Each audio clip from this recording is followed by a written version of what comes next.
Приветствую вас! Если начали разрабатывать на базе внедорожника ГАЗ-69 седельный тягач для нужд народного хозяйства, то почему бы не разработать также и самосвал? Подумали конструктора завода УАЗ, ведущим конструктором которого в то время был Авершин.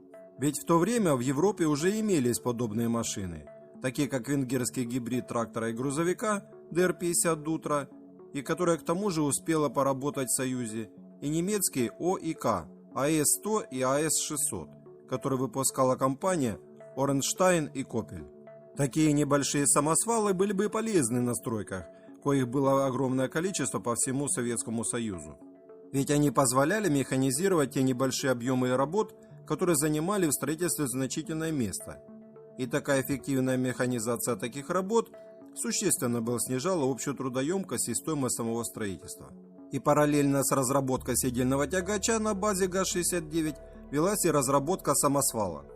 Четырехцилиндровый бензиновый силовой агрегат, а также трехступенчатая механическая коробка передач остались такие же, как и у базовой модели ГАЗ-69.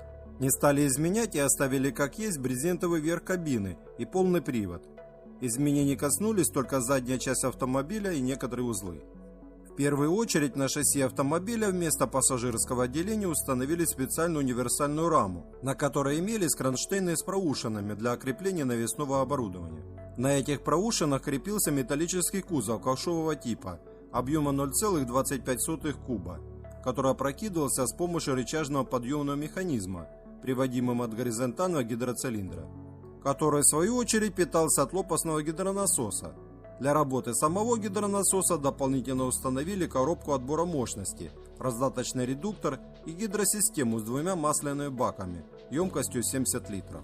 В 1958 году первый прототип самосвала, который получил индекс УАЗ-457, был готов и предназначался в основном для перевозки цементного раствора и сыпучих грузов весом до 500 кг по территории стройплощадок.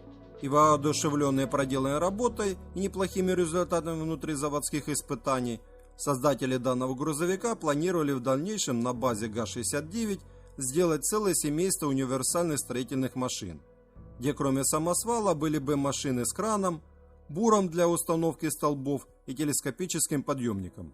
Но их мечтам было не суждено сбыться, так как, проработав некоторое время на стройке, самосвал показал себя малоэффективным ввиду малой грузоподъемности, и в серию так и не пошел.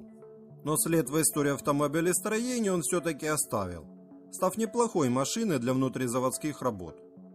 А если мой ролик вам понравился и был полезен, не забываем ставить лайк под этим видео. Также приветствуются ваши комментарии. Желаю всем хорошего, пока!